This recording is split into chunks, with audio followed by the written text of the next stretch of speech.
searching? Let's start the search. Searching number 1, please reveal. What's up, madam people? Ako nga pala si Alex, ang paganda ng Binondo. Hello Alex, kailan yung huling ex-boyfriend mo? Wala po akong ex-boyfriend eh. Strict kasi parents ko. Hindi, charot lang.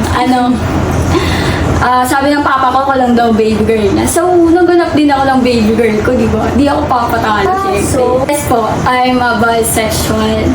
And I'm a part of LGBTQ community. Since you consider yourself as bisexual at pinag-uusapan natin ngayon ang subculture, meron ka bang pwedeng ma-share sa amin about it? Pag sinabi po kasi gay subculture, it's essential to recognize that it's been part of our society, our community for a long time. So, ang gay subculture po kasi ay naglalaman siya ng iba't ibang tradition, idea, practices, yun, na nagbibigay ng pagkakaisa or kumbaga para maging together yung mga member po nito. So, mahalaga to hindi lang po sa amin, kundi para na din sa iba, para ma-enlighten sila, and then sa para na din sa inyo po yung mga katulad na hindi part ng LGBTQ. So, actually, Miss Blair, nakita kita sa nung Pride Month. Oo talaga, yung sa Love Laban to Everyone ba yan, dun sa QC? Yes. Buti nga may mga ganyang event na ngayon, nasa-celebrate natin ang bawat isa habang pinaglalaban natin ang equality at karapatan.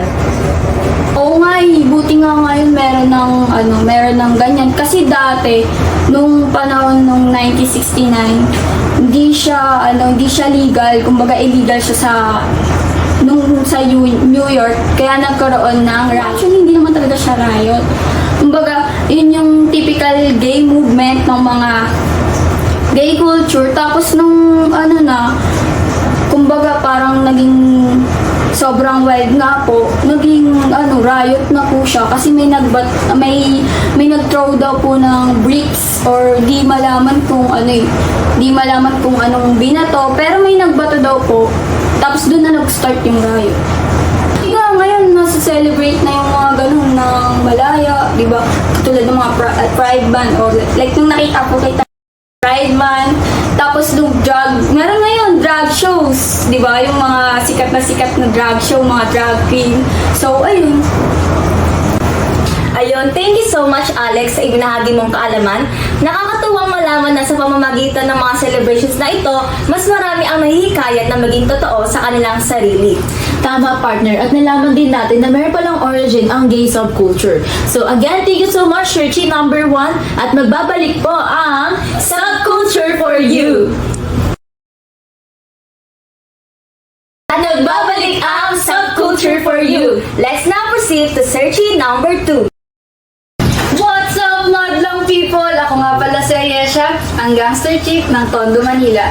Ikaw muna, Naman partner, mukhang lalabas tayo nang may gripa sa tagiliran. Ay, parang mali ka ata na nasaligan. Sa kabilang channel ata yun. Anyways, di ba pag naririnig natin yung word na gangster, ang unang pumapasok sa isip natin ay siga, ganon, mayabang. Opo, when we say gangster kasi, iniisip agad ng mga tao ay siga, ganon, adik, tambay lang sa kanto, ganyan. At worst, yung mga misconception sa kanila ay wala talagang mga pangarap sa buhay at gustong mga marating sa buhay. Ang gangster, sa lamang siyang personality ng tao na laki sa kalsada, ganyan, sanay sa kalakaran kung paano makisama sa mga barkada. Kagaya ng mga kanta ng mga gangster, kung mapapansin nyo sa lyrics, puro patungkol sa mga nangyayari sa realidad ng buhay. Mga masalimuot na nangyayari sa pamilya nila at maging sa pag-ibig. Kung titignan natin, parang tigasin at mayabang sila. Pero hindi nila alam, ay pinatatag lamang sila ng mga pagsubok nila sa buhay. So dapat nating maunawaan lahat na ang pagiging gangster ay hindi lamang basta siga-siga ganon, kundi ito rin ay isang uri ng paraan ng pamumuhay na may sariling pinahalagahan at karanasan. Tama partner. So it's important that we don't easily judge people based on their appearance or reputation. So since nabanggit nga ni Ayesha na ang pagiging gangster, ang perception sa kanila ay about lang sa kanilang appearance, pwede mo bang sabihin sa amin kung ano ang origin ng gangsters at bakit ganon ang tingin sa inyo ng mga tao? Siguro kaya yung ganun yung tingin sa mga gangster or yung mga maangas na umorma, ganyan. Just because yung mga physical appearance nila, kung paano sila manamit, kung paano sila magsalita, most of the time kasi yung mga lyrics na rin ng kanta nila or the way nilang makitungo sa ibang tao, nagsasalita sila ng bad words, ganyan, or yung sa tattoo nila sa balat, ganyan. So, nagkakaroon din ng discrimination dahil dun. I see, kaya pala. Thank you so much, Ayesha, for sharing your experiences and thoughts about your subculture. And now let's welcome our searchee number 3. Hello mga people, I'm Ash, the Imotera ng Kiss. Oh, Emotera, sino ka dyan? So, based sa outfit mo and sa mga nabanggit mo kanina, isa ka bang emo? Yes po. Ay, ang galing mo, partner. Parang masyado ka ng maraming nalalaman. Dapat ka na yung patumba, be. Be, grabe ka naman. So, anyways, balik tayo. Pwede mo ba ang sabihin sa amin, ano nga ba ang emo subculture? Ang emo po ay isang subculture na nagsimula bilang bahagi ng punk rock noong 1980s. Kilala ito sa introspective na pagpapahayag ng damdamin through music, passion, and lifestyle. So, based on what you said, emo subculture emphasizes on themes of introspection, heartbreak, and self-discovery. Tama ba? Opo, tama po. Sa music, lalo na noong 90s and early 2000, ang mga banda tulad ng Dashboard Confessional at My Chemical Romance ang nagpasikat ng emo music. So, ang kanilang mga kanta tulad ng Screaming Infidelities at I'm Not Okay ang magandang halimbawa ng emotionality ng emo. At pagdating sa fashion, dark outfits talaga ang common. Tama? Yes po, ang style namin ay madalas may dark clothing, body piercing at mga hairstyle na nagpapahayag ng self-expression. I see. So it's not just about the dark clothing or emotional music, but the way of finding a community where people support each other's experiences and emotion. So it's like a support system na din, di ba, partner? Yes, partner.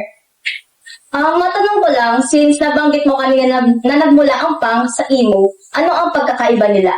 Ang punk po ay nagsimula noong 1970s as reaction to societal norms at oppression. Kilala ito sa pagiging rebellious at anti-authoritarian. Ang kanilang passion tulad ng torn clothes, safety pins at mohawks ay acts of protest laban sa mainstream society. Samantalang ang emo, bagaman nagsimula po sa punk noong 1980s, ay mas introspective at focus sa personal na emosyon tulad ng heartbreak at identity. Mas emotional ang mga kanta at mas subdued ang style. Sa madaling salita, habang ang punk po ay outwardly rebellious, ang mga emo naman ay nakataon sa emotional connection at introspection. Thank you so much, Ash, for that enlightening information about emo and punk subculture.